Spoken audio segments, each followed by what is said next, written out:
Влегувањето на црните листи на Соединетите Американски држави и на Обединетото кралство во македонските закони представува ставање на државата над правото, на владата над судовите.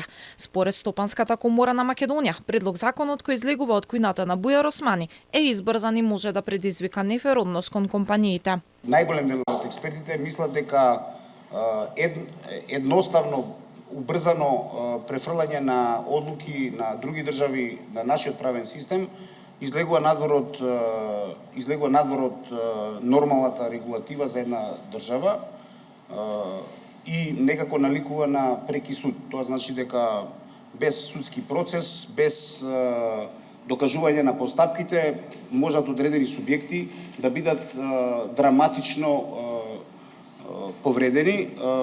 На фирмите кои ќе се најдат на црните листи, според предлогот ќе им биде забрането да учествуваат во јавните набавки без никаква одлука на македонските судови.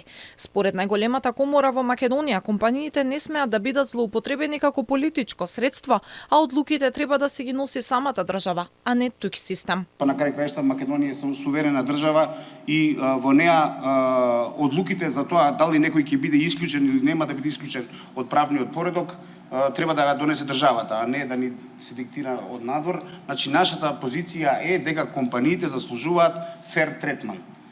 Не, како да кажам, стварање на црни листи по нечија лично наоѓање и да бидат злоупотребени како политичко средство во пресметката со компаниите. Правните експерти реагираат дека со ваквиот закон се прави упад во уставниот поредок и поделбата на власта на законодавна, извршна и судска, што е основен постулат на демократијата, а воедно тој се коси и со Европската конвенција за човекови права.